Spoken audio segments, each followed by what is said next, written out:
کچھ عقائد اور نظریات وہ ہوتے ہیں کہ جن کو ضروریات دین کہا جاتا ہے.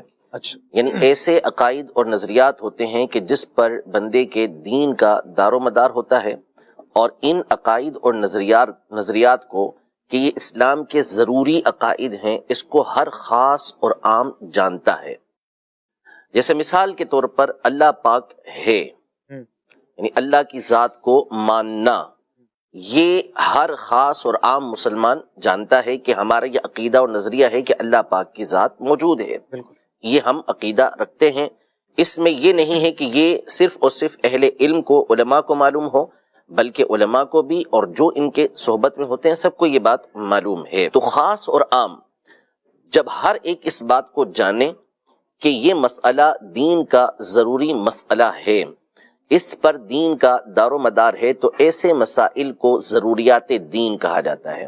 خاص سے مراد علماء اور عام سے مراد وہ لوگ کہ جو علماء کی صحبت میں آتے جاتے رہتے ہیں، جن کو صحبت ملتی رہتی ہے، جن کو معلومات ملتی رہتی ہے، ایسے افراد کو یہاں پر عام افراد کہا گیا ہے.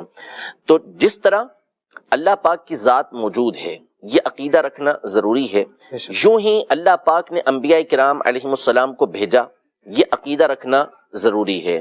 اور نبی محترم صلی اللہ علیہ وسلم اللہ کے نبی ہیں، یہ عقیدہ رکھنا ضروری ہے. ضروریات دین. اگر کوئی شخص ان میں سے کسی بات کا انکار کرتا ہے تو وہ دائرہ اسلام سے خارج ہو جائے گا. لیکن جس طرح اللہ جل شانہ کی ذات کو ماننا ضروری ہے، یوں ہی یہ ماننا بھی ضروری ہے کہ اللہ پاک کے علاوہ کوئی دوسرا معبود نہیں ہے. یعنی اگر کوئی یہ بات مانتا ہے کہ میں اللہ پاک کو اپنا معبود مانتا ہوں، اپنا خالق مانتا ہوں، لیکن ساتھ ہی ساتھ اگر وہ نعوذ باللہ کسی اور کو بھی اپنا معبود مانتا ہے، تو نتیجہ کیا نکلے گا کہ وہ مسلمان نہیں رہ سکتا. تو جس طرح یہ ماننا ضروری ہے کہ اللہ میرا معبود ہے، اسی طرح یہ ماننا بھی ضروری ہے کہ اللہ ہی معبود ہے. ٹھیک ہے، صرف یوں ہی جس طرح یہ عقیدہ رکھنا ضروری ہے کہ نبی پاک صلی اللہ علیہ وسلم ہمارے نبی ہیں، یوں ہی یہ عقیدہ رکھنا ضروری ہے کہ نبی پاک صلی اللہ علیہ وسلم اللہ کے آخری نبی ہیں. اچھا. تو اگر کوئی یہ مان لیتا ہے کہ میں نبی پاک صلی اللہ علیہ وسلم کو نبی مان رہا ہوں، لیکن آپ علیہ الصلوۃ والسلام کو آخری نبی نہیں مانتا، جس کو ہم خاتم النبیین کہتے ہیں، تو اس صورت میں وہ مسلمان نہیں رہ سکتا. دوسری بات یہ کہ ختم نبوت کے حوالے سے ہمارا عقیدہ اور نظریہ کیا ہے کہ نبی پاک صلی اللہ علیہ وسلم کے زمانے میں اور نبی پاک صلی اللہ تعالی علیہ وآلہ وسلم کے بعد کوئی نیا نبی نہیں آئے گا.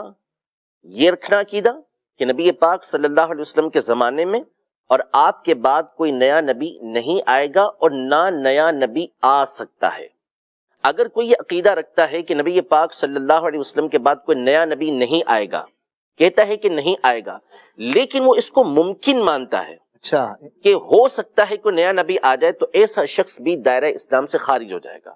اس لیے کہ جب اللہ پاک نے اس بات کا واضح اعلان فرما دیا کہ نبی پاک صلی اللہ علیہ وسلم یہ آخری نبی ہیں، آپ پر نبوت کا دروازہ بند کر دیا گیا، اب وہ کہتا ہے کہ نہیں کوئی اور نبی آ سکتا ہے، تو اس کا مطلب ہے کہ وہ اللہ پاک کی بات کو جھٹلا رہا ہے. صحیح کہ اللہ پاک فرمائے کہ نہیں آئے گا، نہیں آ سکتا، ان پر نبوت کا دروازہ بند ہو گیا، ختم ہو گیا، اب کوئی نبی نہیں آنے کا، وہ کہتے نہیں آ سکتا ہے، تو آپ تو اللہ پاک کی بات کو جھٹلا رہے ہیں. یہ بہت سارے دلائل ہیں، اور اس میں سب سے بنیادی جو عقیدہ اور نظریہ ہے وہ سورۃ الاحزاب میں اللہ پاک نے واضح طور پہ فرمایا کہ ما کان محمد ابا احد من رجالکم ولکن رسول اللہ وخاتم النبیین وکان اللہ بکل شیء علیما.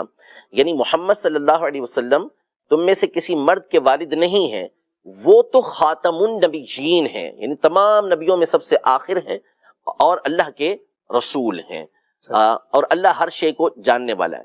تو یہ اللہ پاک نے واضح اعلان فرما دیا سورۃ الاحزاب کے اندر کہ نبی پاک صلی اللہ علیہ وسلم یہ اللہ کے آخری نبی ہیں، اب کوئی دوسرا نبی ہو نہیں سکتا.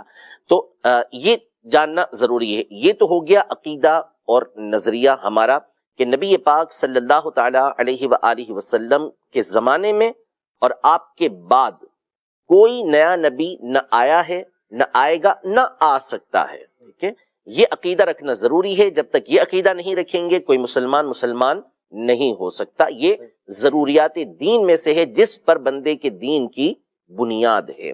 یہ تو ہمارا عقیدہ اور نظریہ ہے. باقی رہا نبی پاک صلی اللہ تعالیٰ علیہ وآلہ وسلم کی بہت ساری احادیث طیبہ بھی ہیں، اور جو شخص اس نظریے اور عقیدے کا انکار کرتا ہے تو گویا کہ وہ اللہ پاک کی ذات کے اوپر حملہ کرتا ہے، وہ نبی پاک صلی اللہ تعالیٰ علیہ وسلم کی ذات پر حملہ کرتا ہے کہ ان لوگوں نے نعوذ باللہ جھوٹ بولا، جبکہ اللہ اور اس کے رسول فرما رہے ہیں کہ نہیں آئے گا.